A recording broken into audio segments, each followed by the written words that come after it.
একসময় আকাশের দিকে তাকালে দেখা যেত দু ডানায় ভর করে শো শো শব্দ করে উড়ে বেড়াচ্ছে বিশাল এক পাখি। তবে জলবায়ুর পরিবর্তন ও প্রাকৃতিক বিপর্যয়ের ফলে এখন আর সচরাচর দেখা মেলে না এদের। বলছিলাম প্রাকৃতিক সুইপার খ্যাত শকুনের কথা। প্রকৃতির সমস্ত বাসি, পচা, দুর্গন্ধযুক্ত মৃত প্রাণীর দেহ ওরাই খেয়ে পরিষ্কার করে। প্রকৃতির ঝাড়ুদার পাখি শকুনের কারণে নিজের অজান্তেই মানুষ রেহাই পেয়ে যায় নানান রোগ ব্যাধি থেকে। রোগমুক্ত রাখে মানুষ এবং সমাজকে।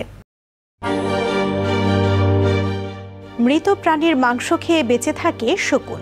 হাজার হাজার বছর ধরে প্রকৃতি থেকে এভাবেই মৃতদেহ সরানোর কাজ করে আসছে এই পাখি। রোগমুক্ত রাখে মানুষ এবং সমাজকে। কিন্তু প্রকৃতিকে পরিষ্কার রাখার কাজে নিয়োজিত থাকলেও শকুন শব্দটির সঙ্গেই যেন জড়িয়ে আছে নেতিবাচকতা। ফলে বিশ্বজুড়ে আশঙ্কাজনক হারে শকুন কমছে। এই বাক্যটি হয়তো কাউকে ততক্ষণ নাড়া দেবে না যতক্ষণ না আমরা পরিবেশে এই পাখিটির গুরুত্ব বুঝতে পারছি। বিশ্বজুড়ে বিভিন্ন পরিবেশে ছড়িয়ে থাকা শকুনদের প্রধানত দুই ভাগে ভাগ করা হয়েছে। এর একটি হলো নতুন পৃথিবীর শকুন এবং আরেকটি পুরাতন পৃথিবীর শকুন। পরিবেশগত পার্থক্যের কারণে এদের মধ্যে সৃষ্টি হয়েছে উল্লেখযোগ্য বৈচিত্র্য। নতুন পৃথিবীর শকুন বলতে মূলত north America, Canada, Mexico, south আমেরিকায় দেখা যায় এমন শকুনদের বোঝানো হয়। আর পুরনো শকুনদের পাওয়া যায় ইউরোপ, এশিয়া আর আফ্রিকার বিভিন্ন দেশে। এই দু ধরনের শকুনই মৃত প্রাণীর ওপর নির্ভর করে বেঁচে থাকলেও এদের আকার, আকৃতি, গঠন, বংশবৃদ্ধি থেকে শুরু করে বেশিরভাগ বৈশিষ্ট্যই আলাদা। উদাহরণস্বরূপ বলা যেতে পারে নতুন পৃথিবীর শকুনদের মস্তিষ্কে থাকে সুগঠিত অলফ্যাক্টরি লোব। মূলত এ কারণে এরা গন্ধ শুঁকেই তাদের লক্ষ্যবস্তু খুঁজে বের করতে পারদর্শী।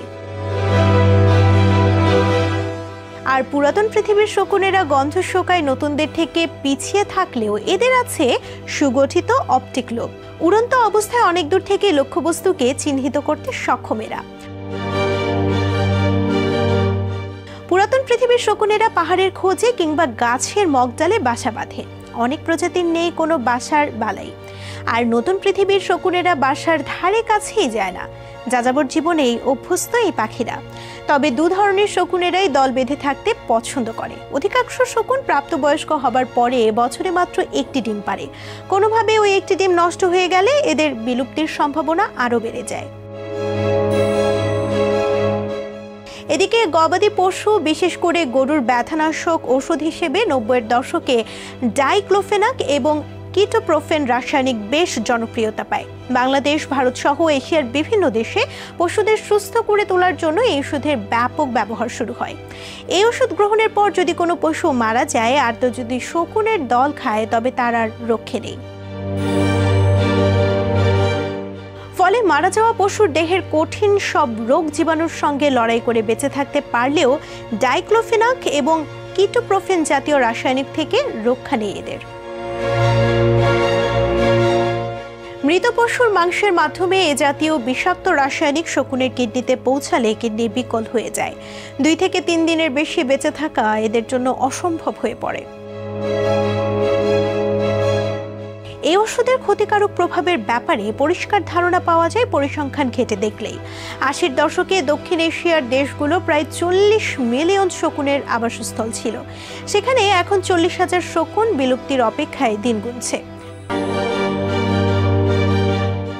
বাসস্থানেও টান পড়েছে শকুনের। বড় গাছের মগডালে একসময় দল বেঁধে আশ্রয় নেওয়ার সুযোগ পেত শকুন। তবে শিমুল, দেবদারুর মতো গাছগুলো ধীরে ধীরে নিঃশেষ হয়ে যাচ্ছে। সংরক্ষিত বনাঞ্চলের মধ্যে সীমাবদ্ধ হয়ে গেছে এই গাছের পরিধি। তাই শকুনও ধীরে ধীরে তাদের ডিম পাড়বার এবং পরিচর্যার স্থান হারাচ্ছে। নিউ ইয়র্ক থেকে সম্প্রচারিত TVN 24 টেলিভিশন বিশ্বজুড়ে বাঙালির কণ্ঠস্বর।